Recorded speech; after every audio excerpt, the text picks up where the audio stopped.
Thanks for joining in for today's episode of Talking Tech. This is our second season, and we are going to learn a lot about the web and related topics from our friends in the industry. For today's episode, we have Mridu Bhatnagar. Yoo-hoo! Mridu is going to be walking us through introduction to APIs with Python. Without any delay, let's get started. Over to you, Mridu. Yeah, thank you. Hello, everyone. I am Mridu Bhatnagar, and our today's session is going to be everything that I can share with you about APIs, about my experience working with APIs in the industry. So I'll just share my screen so that we can just get started right away. Yeah. So moving ahead, our topic is Introduction to REST APIs with Python. I'll be sharing along introduction along with integration of REST APIs. So even if you are hearing about the term REST APIs for the first time, uh, you don't have to worry about it. We'll be starting everything from scratch. So now on the screen that you can see, just focus on the diagram and let go of the definition I did say. And in the diagram, you can see there is one computer and this works as a client. Here is where your web application runs, or from this computer you send the request. This can even be your mobile. It is not necessary that it needs to be any web application. It can be your mobile as well. And you have your web application running in the browser, suppose. So right now I'm not talking about mobile applications. This is web application running in your browser. And now you are sending a request. And when you send a request, the request hits the API, and this API is present on the web server. And then this web server picks up data from the database, and then whatever you see and then you see the contents on your screen. So you are able to see what you requested for because your web page consists of HTML, CSS, and JavaScript, and everything is visible to you in your browser. So this is one way. So this is the way the request and response actually works. Imagine a scenario: you go onto your web browser, you in your URL enter google.com. Now this google.com is entered, the request is sent to the server, and then you get the response back. So likewise, there are many more examples of this that we'll be covering up in our next slides. So these things would make it more clear. So where are we using APIs in our everyday life? So in our everyday life, one of the example, now that we are in such a situation in the mid of a pandemic, you must have observed that there are lots and lots of COVID-19 dashboard applications that are being built. And if you would have noticed, or if any of these dashboards has, some of these dashboards have explicitly written that we are using so and so API. So what this API is doing is, from the API they are trying to get the data. So for creating the data visualization, we first need a data source, right? There should be something that is sending us the updated data, and that updated data is getting visualized on the dashboard. So that updated data is coming from the APIs. Another example is of an login page. So I'll just show you the login page. Uh, See, I have opened Hacker Earth website. Now this is Hacker Earth. This is their login page, and you can see they are giving us three options. They are telling us you can log in using Facebook, you can log in using GitHub, and the third one is you can log in with Google. So out of these three, you can use any of the methods. Now what this is doing is, they integrated the Facebook's REST API into their system so that people can log in using their Facebook credentials. Here they have integrated GitHub's API so that people can use GitHub credentials, and likewise with the login with Google. So we have all the three options, and APIs I'm saying because for you know uh, for doing backend coding of all these three functionalities, they just had to use the API. There is developer API for all of these, and all they had to do was just use the APIs. And this in return helps the developer because they don't have to reinvent the wheel, they don't have to code everything from scratch and come up with these functionalities. These functionalities are already provided by the platform. All that is required is to do the integration, and this is a very high level integration that gets done. You don't have to actually see the code what Facebook has written and see what code GitHub has written for providing us the login feature. All we have are the APIs. Next example is sorry. Yeah, so the next example is the developer accounts on social media platforms. Now, if you might have observed, when you open facebook.com or twitter.com, they provide us with two options. One option is regular login, another option is that you do a developer login. So there are two options available to you. Sorry, there is a already opened account. Let me show you Twitter.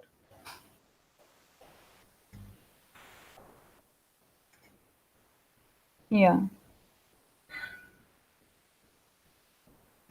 So I'm on Twitter's homepage at the moment, and you can see that Twitter is providing me an option to sign up and another option to log in. This option is available to every individual, like anyone can go and create the account on Twitter and operate. And now, when you see below, right, when you see below, there are other options it provides, and here it also shows one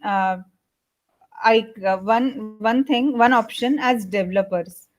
So I just go and click on the developers thing.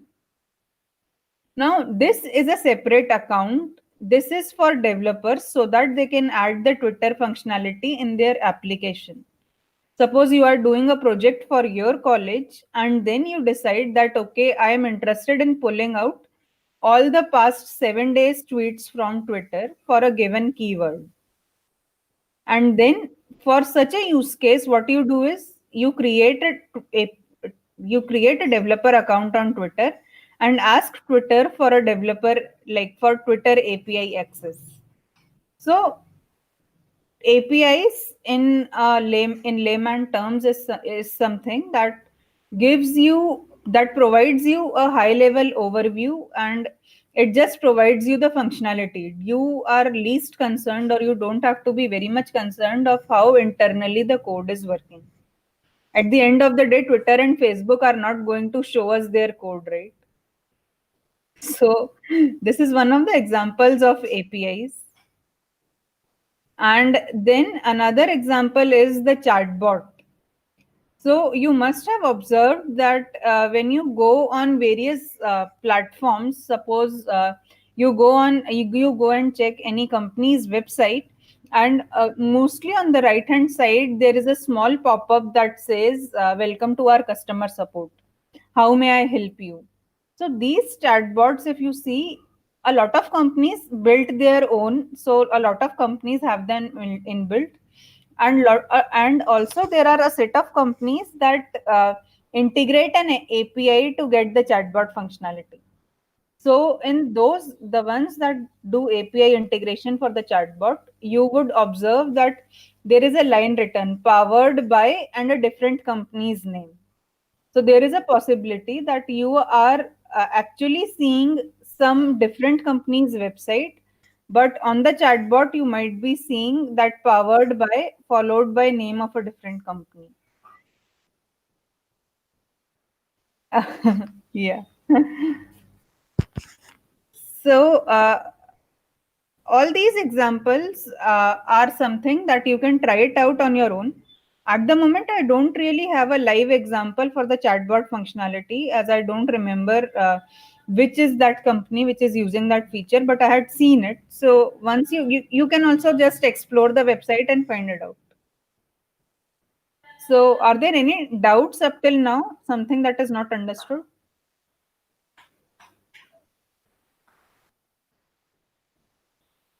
So we'll just be moving ahead, or something that I haven't explained in detail, or should I go over again? Is there anything of this sort?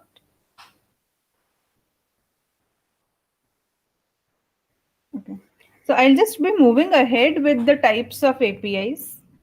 So APIs can be divided into different categories based on accessibility and their architectural style. And also it can, like, architectural style, I'll not be going in too much into details of another APIs. All we are going to talk about today is REST APIs, and that also the practical aspects of the REST API and not the theoretical things. And another is based on accessibility. So based on accessibility, you can say there are two types of APIs. One API is public APIs, and the another API is private API. Now, what is meant by a public API? So, public APIs are basically external APIs. This is something that companies have provided on their own. So, they want you to use their functionality and they are providing the APIs. Like GitHub, like dev.to, if you have gone on their website for writing blogs. Public API is again available by Facebook and Twitter, as we had discussed. Instagram has its own API. So all these examples are of public APIs. And now that everyone is onto Zoom, is using Zoom, Zoom has its own API. Google Gmail provides their own API. So all these examples are of public API. You can just create a developer account, request the company for access and provide. And also for requesting access, you need to provide them a valid reason that why, that how are you going to use their API.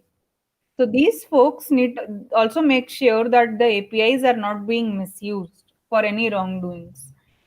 So all these things need to be done. And an example of private API is, suppose you work in a company and internally, like everyone works in the team, right? So inside of a team, you need to collaborate with people. Everything is unlike what we do in our usual college days. It is not that a single person writes the, completes the whole project and then submits it. So in a company, everyone is getting paid, so everyone has to work. So suppose there are two developers, developer A and developer B. Now developer A has created its own API and developer B has its own API. Now how do these both two APIs on different system communicate with each other? So in such cases, these private APIs are developed, which are internally used by the company. You don't have to show it to a person of another company. You don't have to show it to a friend that this is the API that I have written. All these things, as the name suggests, are private. So anything that is done internally for the people of the company can be assumed as private, and public are public APIs that your friend can also use, or anyone can use rather. So I hope these examples make it more clear that what kind of classification here we are trying to do. Next is based on the architectural style. Now, SOAP and GraphQL can make it a bit confusing. So here is how the development happened. Initially, SOAP APIs came into existence. Now, when it all started, so SOAP APIs came for the communication that takes communication between two systems, or you can say for getting an XML response, we had SOAP APIs, and SOAP APIs had a different kind of format, that how a request and response can be sent. Then came REST APIs, and REST APIs is an architectural pattern, and it has their own way in which the server and the client can communicate with each other. And what happens in REST APIs is, suppose I am querying a system and I am interested in getting the customer data. So assume it that you have created an account on GitHub and you are trying to ask GitHub that can you just tell me the details of my account. And now when you ask GitHub for the details of your account, you are interested in only asking for the name. You want that, can you tell my username? But when you are using REST API, what GitHub does is it would return 10, 15 more things along with your username. So I am asking for Mridu Bhatnagar, but it would also tell me that these are your total number of repositories, these are your latest commits, this is what you have done so far. So there are a lot of information that the REST API gives. But what happens in GraphQL API? What GraphQL API does is when you ask the API for your name, the GraphQL API returns you your name. It doesn't give any more information. So GraphQL is a bit more advanced version, you can see. And GraphQL is a query language kind of. It is not an architectural style.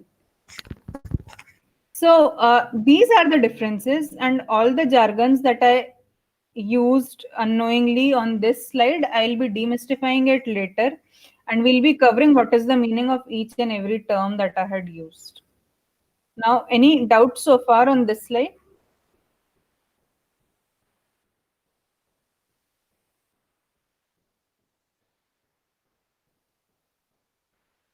Okay.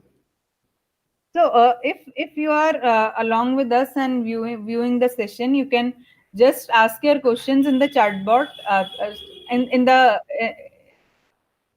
link that we have shared with you, and then I'll be taking up those questions, and I'll be answering those.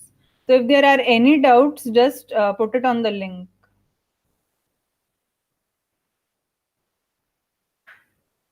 So moving ahead, we have now what I meant by REST APIs.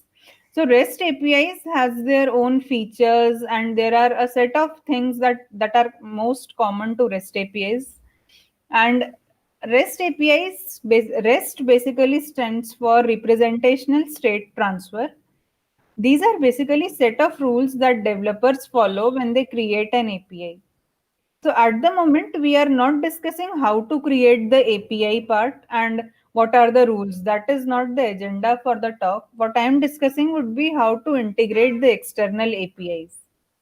So for the creation part, there is lot of background knowledge that is needed. So we will not be going into that. And one of these rules is you should be able to get a piece of data when you link to a specific URL. So let us see an example of the last point that I am sharing. This is an example of a GitHub API. All I did was I entered in my browser api.github.com, and when, as the point says, the URL should link data attached. There should be data attached to the URL, linked to the URL. So whenever a user enters the URL, some data is getting returned. So this is a perfect example of that case. We have a URL, and here is the data that is attached to the URL. Now, when I'm just doing api.github.com, what this data is telling me is if you are the current user URL, if you have to check the user profile, this is the URL that you can use. HTTPS api.github.com and then user. So let us see what is it.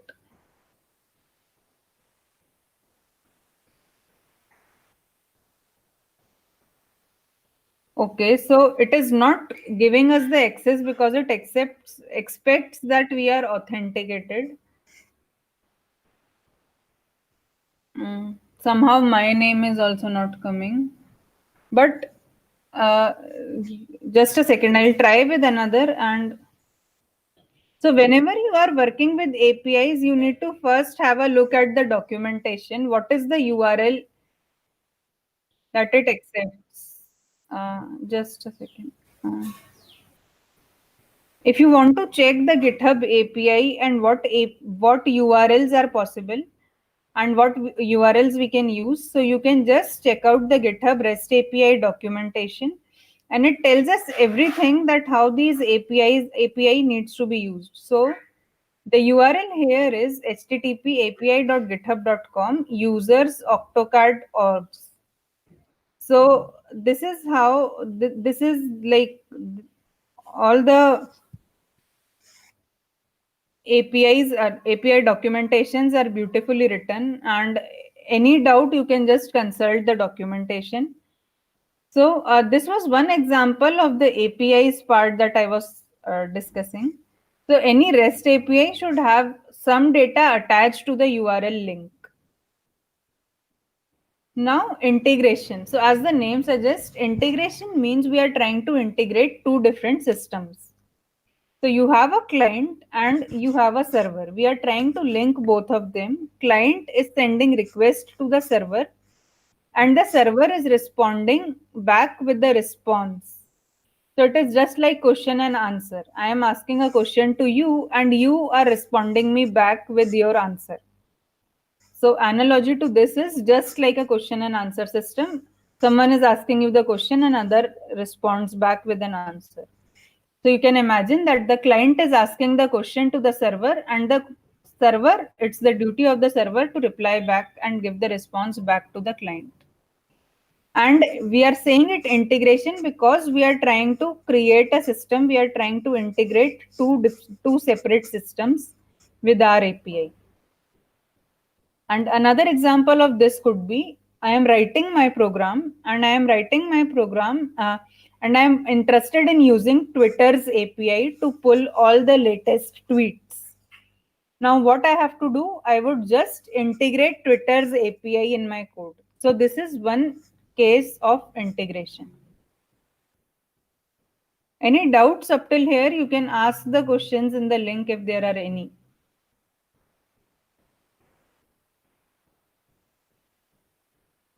Am I going too fast, too slow? Any response on that?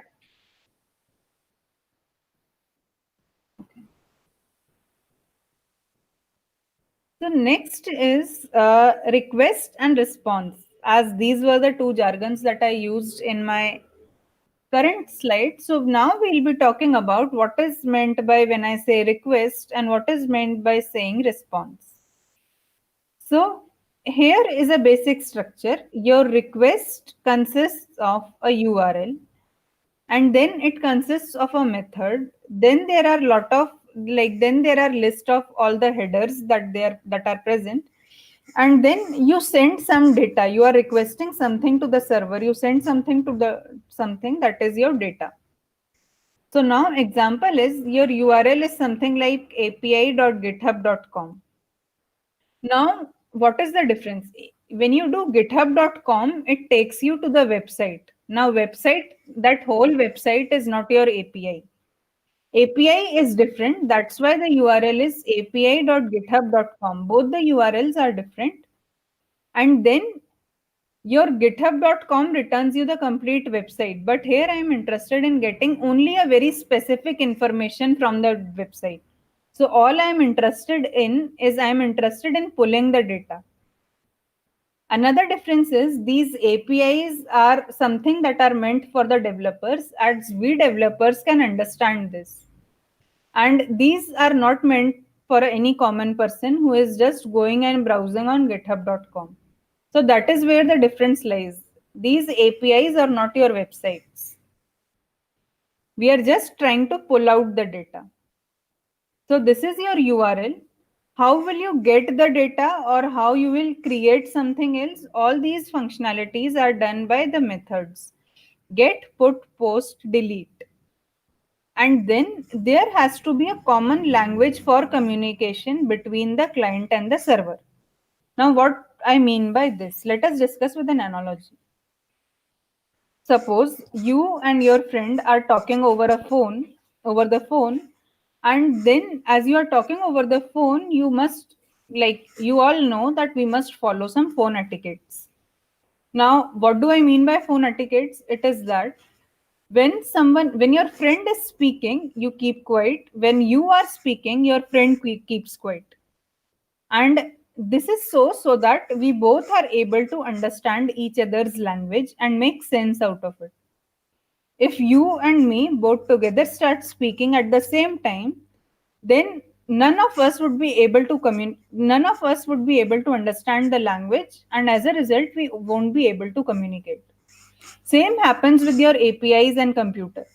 They want to communicate with each other, and for communication, there has to be a common language. Now, how does the server know that what the client is sending? So, for that purpose, we need a list of headers.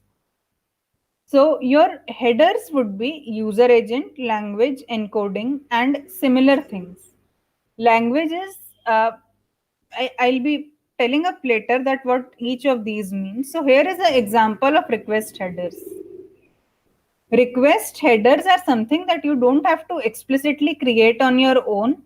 These get created on its own from the browser when the request is getting sent. So here is a sample request. The sample request here, it is saying that the host is developer.mozilla.org. Then what is the user agent? So user agent is basically your browser that you are using. So here we were using Firefox. Then you have language. So language communication is English. So it is EN and then followed by a US. And then when the request and response cycle takes place, the connection needs to be kept alive. So you can just search on your own and check out that what each of these other keys stand for. So this is the way of request, how the request gets sent to the server. Okay.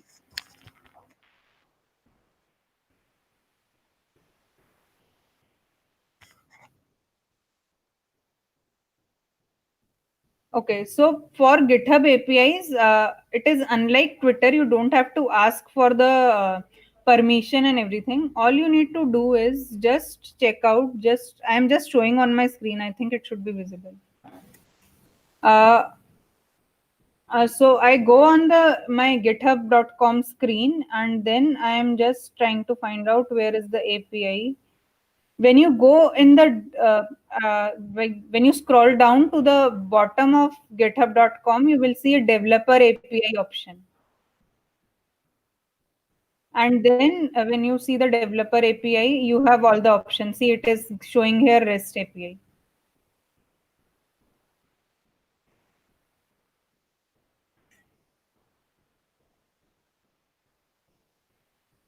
How can I test the APIs out of browser? So one way of doing it out of browser is using a client. So using a client, as in you can use something like Postman. Postman is a tool, if you haven't heard of it. Postman is a tool made by folks in from India itself. That's a India-based startup, and they have a very nice client where you can just test your APIs. So, like you put your URLs in the browser in the box in the search box here. Instead of that, all you have to do is put your links in that Postman client. So I don't have that Postman client installed on my system, but I can show you that as well. Just a second.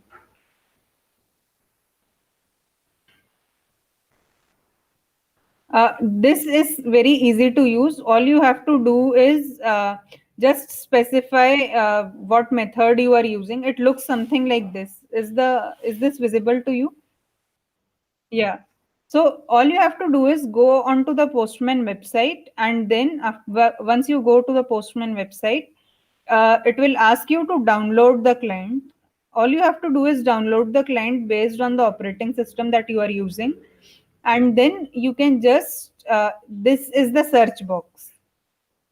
Here, all what you do is you enter your URL, and then you go on enter the URL. You select the method whether you are sending a GET request, POST request, and then you hit search. Uh, so now it will return you this data. So everything that you are seeing in the browser using this data will be shown in your Postman client. So there is one named as Postman. There is another if you are into open source and want to check out the open source alternative.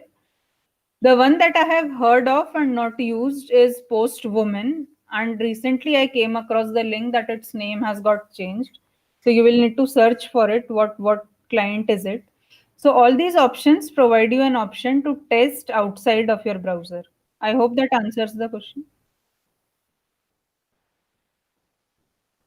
REST between REST API and Graph API, like REST API and GraphQL API, this highly depends on the use case that you are trying to solve, that you have in your hand. So mostly in the industry, so far we were using REST APIs. At the moment, REST APIs exist, but slowly, in some particular use cases, we are moving on to GraphQL APIs. The benefit of using GraphQL API is that it improves the performance to some extent, as it does not return any unnecessary data. It just gives you what you ask for. So both of them are used, and everything is use case dependent. And in software, deciding the technology, everything has its own trade-offs. So there is not one size fits all kind of an answer to it.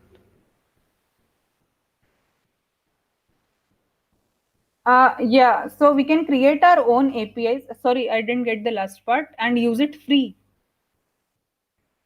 And is it free? Yeah, so you can create your own APIs definitely, but you will have to, like, suppose I am creating my own API and I am sending some data in it. I have some data in it, and I want to, make it public and tell everyone that, okay, I have created one API and now everyone can use it. For this kind of a setup, first you need to host that API somewhere. You need to deploy that API somewhere. Without that, no one would be able to access your API. Why I am saying so? Because when you are trying and when you create your API, you can test it on localhost. That is your system. Now, on your local host, the limitation is only the person who is able to access your computer can use that localhost thing. Not each of your friends would be able to do it, right? So, in such a case, you will have to deploy your API to a platform like Heroku. Now, what Heroku would do is it will give you, instead of your local host, it will provide you a Heroku URL and then followed by your API endpoint. So, without deploying it to another server, it is not possible for others to access your API. I hope that answers the question.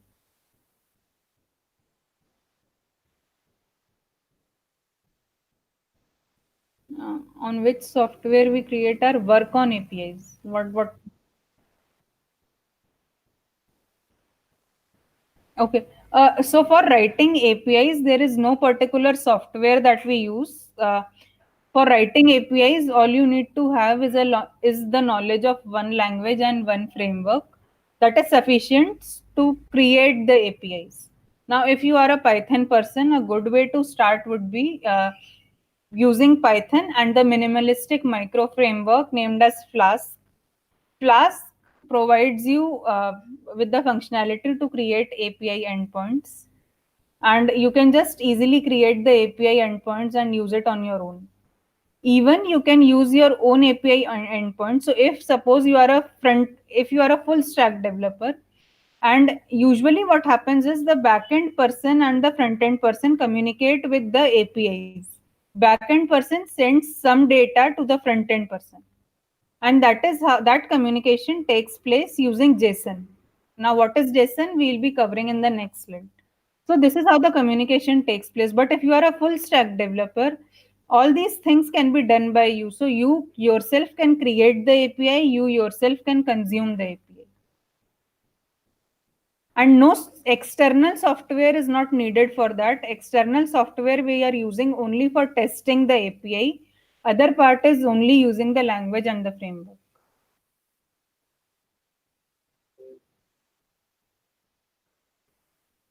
Hmm. Yeah, yeah. We are not going to discuss about how to create the APIs, but you can search. Yeah, you can search online that how do we create APIs and what are the rules for it. So first, check the rules. Creating APIs is not a difficult task to do. but just check for the rules that what all things you have to keep in mind while you create the URLs. So all only this knowledge is needed. So you can just check out the rules for creating the REST API on the web. So right now we are just talking about integration. And the knowledge that you gain from here would also be beneficial when you create your own APIs. So before, like, creating APIs is obviously exciting, but just like have the fundamentals in mind. So now we will be moving ahead with HTTP methods. What are these methods? So again, let us go by the examples, as examples there is nothing better than examples to understand a concept. So here is the use case. What is meant by the GET request?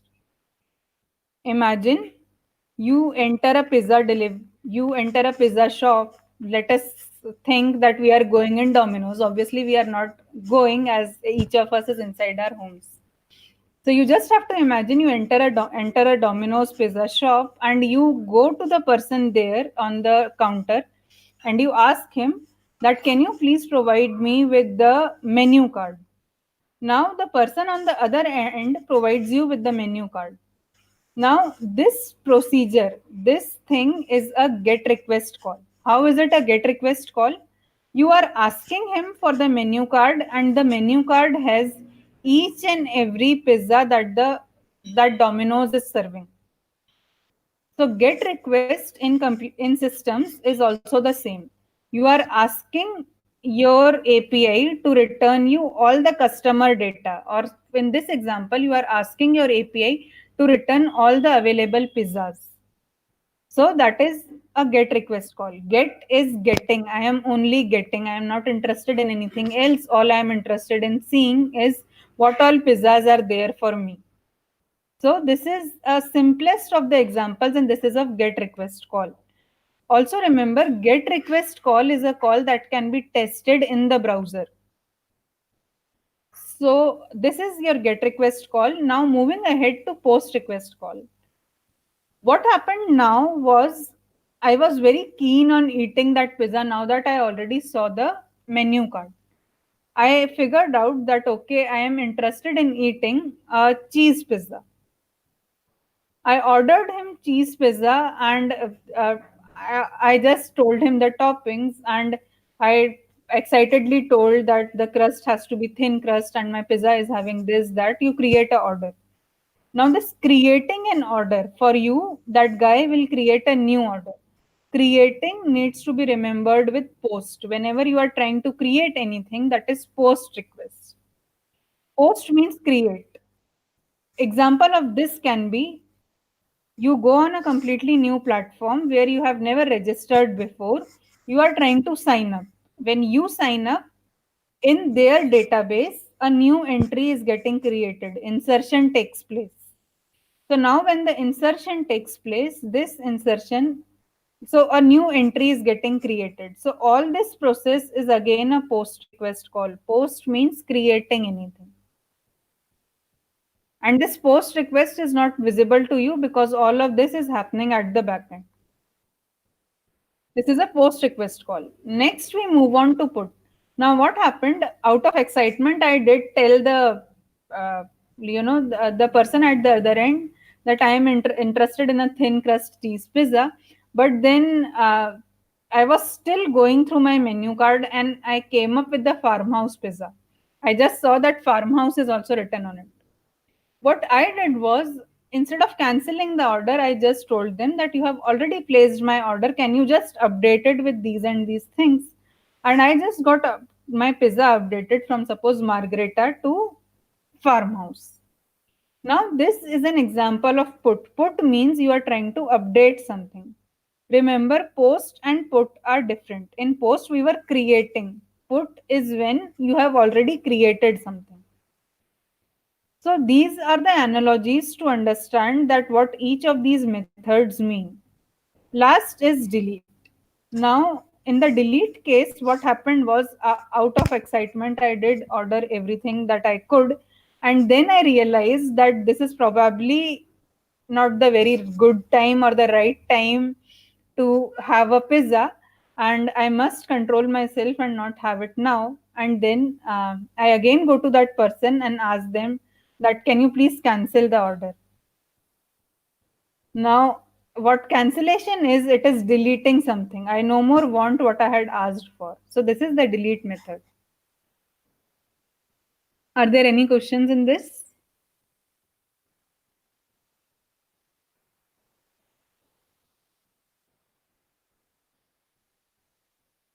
Moving ahead, we will be discussing about the structure of an HTTP response. I think I have missed out telling what is HTTP. So HTTP is basically the protocol. The phone example that I was sharing with you, like on phone there are phone etiquettes. HTTP is basically the protocol that client and server follow when they communicate with each other. On this slide, we will be discussing about the response.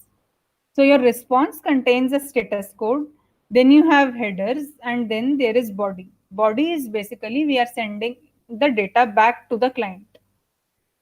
Now there are various status codes. Status codes are nothing but numbers having a meaning attached to it. So what 200 stands for, it stands for successful. It stands for okay. The communication has successfully taken place.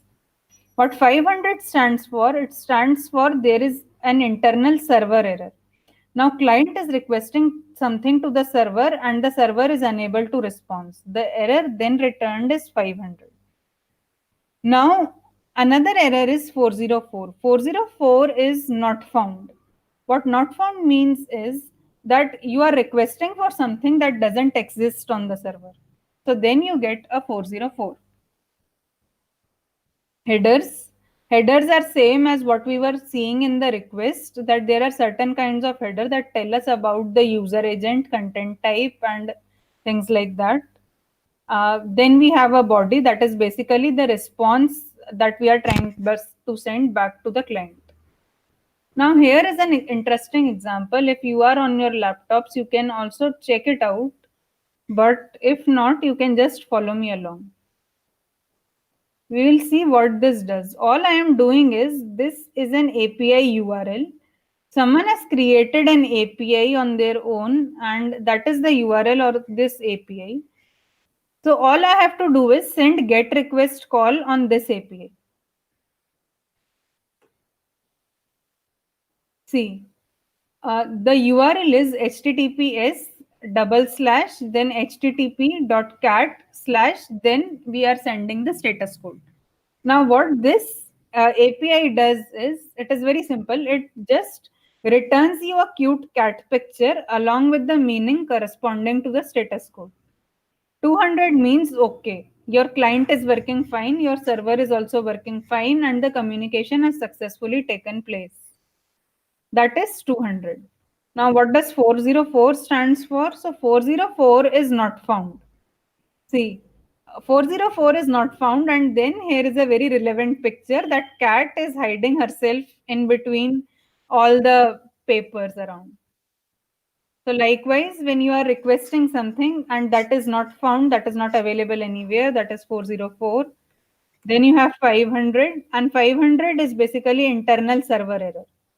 Suppose you are trying to get the data from any of the external APIs and returns 500. That means the problem is at their end. So whichever API you are calling, that API has some fault in it, and that's why the response return is 500. These responses are conventional and are standard responses.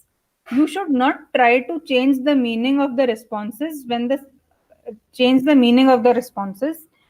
So this is a standard convention that is followed across industry so that everyone understands it. Now you don't do it like you are sending a status code of 500 and sending meaning as okay, everything has successfully worked. What this is going to do is, this will create confusion. So you have to follow the convention. And there are many such status code, like there is 500, there is 502, that is bad gateway. And you can see a very relevant image, that is 504 is gateway timed out. Gateway timed out, the place where I actually observed was on Quora. the Quora website that has a lot of questions and answer.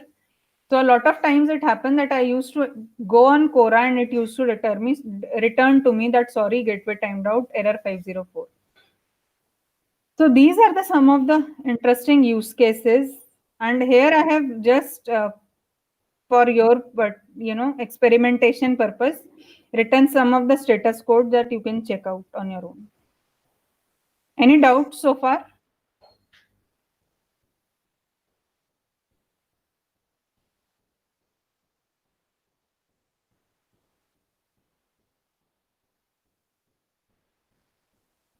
Yeah. So if you are trying to, depends on where are you creating the API. Like I am not a front end person, so I am not very sure how things happen on the front end with regards to API. But the amount of front end that I have done, I think all the JavaScript errors that come are visible to you on the console. Likewise, on the backend, when you do things with Python or any other language, that error you would be able to identify as your code will start breaking, and then you have to log your code. By log, I means inside of your code snippet, you will have to write statements that tell you where the code has failed or where the code is going to fail. So that is known as logging. It helps you in identifying where your code has got broken. So this is just normal, like calling any kind of function, like normal function call. When someone calls your API, your function will get executed. Whatever function is written below your API endpoint, that time your normal function will get executed and you will be able to know that something has failed. And while creating, it is on you to structure your code in a way that you are sending back the error 500 so that your client knows that something is wrong with the API. Does that answer the question?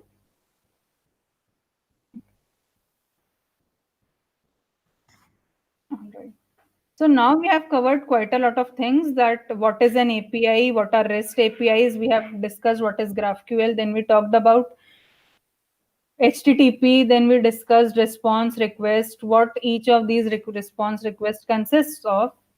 Now, next is the response header.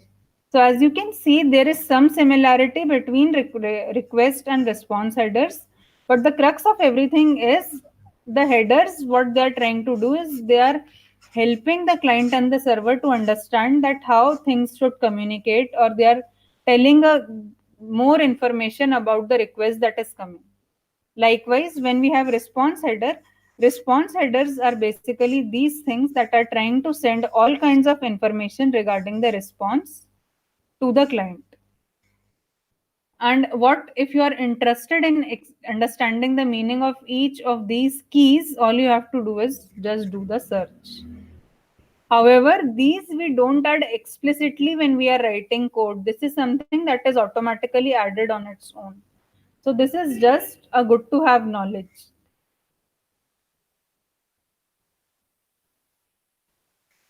And then we have various kinds of data formats. So if you are a front end person, you would have known what is HTML, or HTML is rather something that everybody knows. So HTML response is there, then there is JSON response, and then there is XML response. So the example of HTML response is you go onto any website, suppose I am on Twitter website, and then I click on inspect, or rather not on okay, so now on your now what is visible to you is an HTML. It is written doc type HTML. This also has lot of other things inside of it, but the basic thing is HTML. HTML provides structure to your code. Or you can rather go on view page source, so things are more clearly visible here, and you will see the HTML. Now, next data format that I told was JSON. So JSON is nothing but just like a Python dictionary, or here everything is a key value pair. So example of JSON response is this: I have a key with me and I have a value. This is the JSON response. So basically, when your server is sending the data to the client, it can send the data in this format. And now it is on the developer to parse this response and get whatever is needed. And now next is XML response. So XML looks something like this. This is a very short example of how XML looks. These days XML is used, but XML is not very frequently used. Mostly communication is JSON response. So is using JSONs. So XML is looks something of this sort. It first tells that okay, this we are using XML version this and encoding is in UTF-8 format, and then there are keys. So you have response as one key, and then there is this another key. So basic structure of the XML looks like this. These things are not changed. So in the sample here, you can see response and say, depending on what you are requesting, these things can change. However, every XML response would start with XML version and encoding, such kind of things. Next topic is if you are into Python, then in Python, how to integrate these external APIs that I am talking about. So it is on you to keep playing with the code, experiment it. There are lots and lots of interesting APIs present out there. And here it is. What I am doing is I am using two external libraries. Sorry, one external libraries and JSON is built-in library in Python. So I did a pip install requests. Now this pip install requests, what it does is it is an HTTP library. It helps me in communicating with the APIs, the client and server communication. All I am doing is doing request.get. By get here, it means that get method. When I do this, it returns me a response. Now, this response is an response object. I have to get text out of it. So I'll be doing response.text. And as text is in string format, so I'll be converting it to a parsable format using loads, JSON.loads. So now all the data that you were seeing in the browser here, this data will be in my, when I am doing it through the code, this data is present in the API response. Okay, and now as our communication has already taken place, if you are interested in knowing the status code, all you have to do is response.status code. As response is an object, so response has various attributes and methods attached to it, like we did response.text, response.status code. So this is one way of integrating the API. Not now, moving ahead, what you can do, you can just check out the documentation of any of the APIs and build your own project out of it, integrate the APIs, play around with your APIs. These are the things that can be done moving ahead. And here are some of the APIs nowadays that we have. Lot of communication platforms. You have Telegram API, Slack, Twitter, Facebook. Lots of APIs are there, and all these APIs are free. You don't have to go and purchase anything. And through the APIs, there is an interesting project that I did. So what I did was I created this WhatsApp chatbot. Now, what this WhatsApp chatbot does is when I query it using the meaning, when I query it, it returns to me the meaning. It gives me synonyms, antonyms, and examples. So, as you can see here, antonyms are present. Antonyms return me the antonyms of the given word. So this is an example. For building this, I was using Twilio's API. So Twilio API is free. So you can check out the Twilio API for WhatsApp. All that I used for this project is the Twilio API requests module. And for getting the data, so there has to be something that returns me this word data. So for getting the word data, I was using the Merriam-Webster's API. So that returned me this meaning, synonym, antonym. And here is the interesting project fun project that I did over a weekend. If you are interested in exploring this project, there is a blog that I have written, so I can share the URL along with it, along with my presentation. So that was all I had. Thank you. Any questions?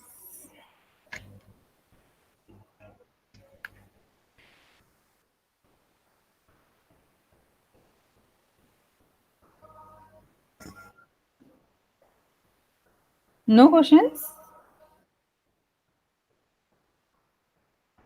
Okay. Are there any questions? You can ask your questions in the link that we have provided you, and I'll be answering it. And that this was all that I had for the presentation today. So if there is anything that you want to ask, you can ask it out here.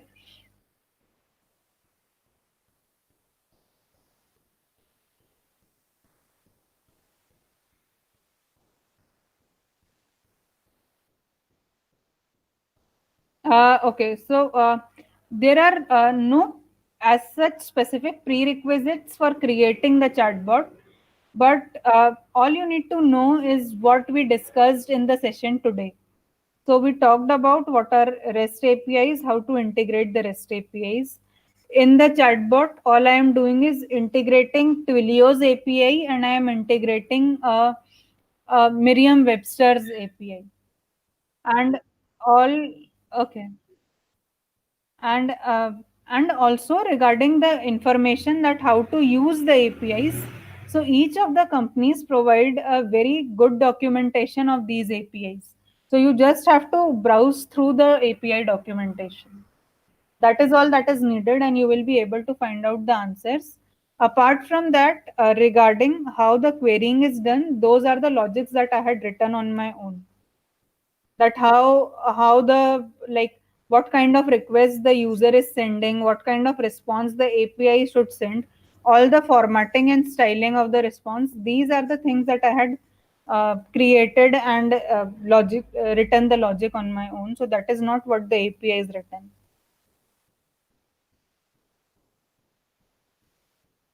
uh, like mostly I code in Python. Like I enjoy coding in Python, so majority of my projects work, everything revolves around Python. So as such, there is no language biased or language preference. You can code in any language of your choice, which you are comfortable with. So these things are can be built in any language. There is no nothing specific to the language here.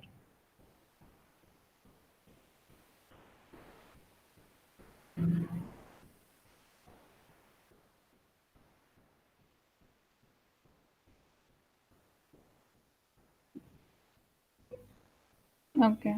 So, if there are any more questions and if you come up with something else post the session, so you can ask me out on Twitter. I am there on Twitter, and you can ping and ask if there is any question that you have.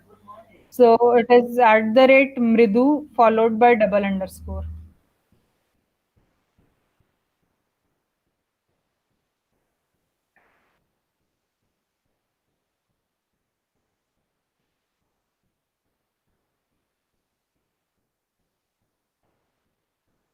I mean, there is no traditional way for starting with the APIs. All you have to do is maybe again, if you found the session to be interesting, you can again go through the slides of the session and then try. You just don't start out by creating directly a chatbot. You will get confused with it. Chatbot is something that I recently developed, and it has been quite some time since the time that I am doing working with APIs. For starting out, just do small projects with the APIs. Like you can just explore the GitHub API, find out that how you can fetch your projects that you have worked with, find out your pinned repositories from GitHub. So just for the starting point, I think GitHub API is a good use case, is something that is good to use. GitHub has GraphQL APIs as well as REST APIs. So for the time being, just explore the REST API because GraphQL is a bit confusing. So this can be a good starting point. I mean, this There is like I don't really know about the future things, how things would be going. But working in the industry, something that has come to my observation is uh, web development and web applications is something that we are always going to use, and we keep on frequently using it. So you think of any problem around you that you are trying to solve with technology, the zeroth step of solving that problem is you built your own platform, and then through that platform people are trying to solve the problem. Even if there are companies like Swiggy and Uber. So Uber for the travel thing, Swiggy for ordering your food, even though they are into operations and they are trying to they do home delivery, but even for this purpose they have built their own platform, that is the web based application. So web development is web applications are something that each of us needs to use.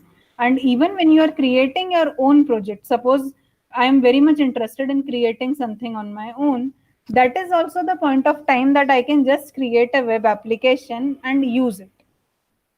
Now, what happens with machine learning is I am not into machine learning, first of all. And the second thing is based on my observation. I don't have an experience as machine learning, but this is what my observation says, that machine learning, one part of machine learning is prediction. Also, machine learning at an industry level requires a very niche use case.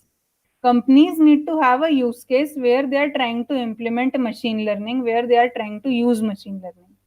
We are maybe academically machine learning, we have gone very high that okay, these are the things, and everyone is doing that Kaggle data sets and figuring out something of the machine learning.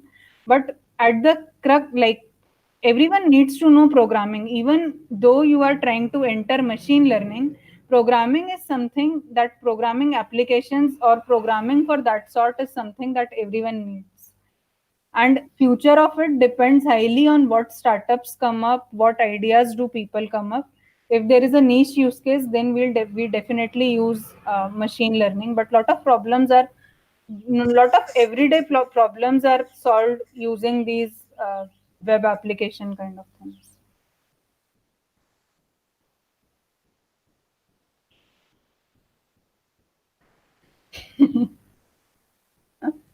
Okay, so this is probably going to be the last question, and this seems like everyone has seen the buzz around GPT-3 and what came on Twitter. So, honest answer is I did see it, and for a while I was also scared thinking of the future, that whether the coding thing is going to stay or all of it is going to go away. But like I had just seen those demos. I haven't gone into the API, I haven't checked anything about the API, and purposefully I am not doing this because all of this would induce unnecessary anxiety which is not needed at the moment. There are a lot of other things to deal with in life than GPT-3.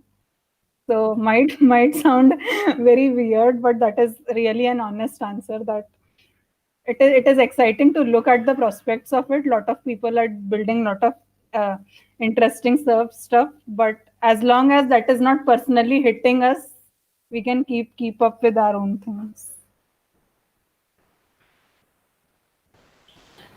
Okay, thank you so much, Mridu, for taking our questions and taking out your time for telling us about APIs and stuff. We are so sorry about about the stream. Like we couldn't enable the live chat. If you have any questions, please do contact Mridu, and also you can put up the questions in the comments. Thank you so much.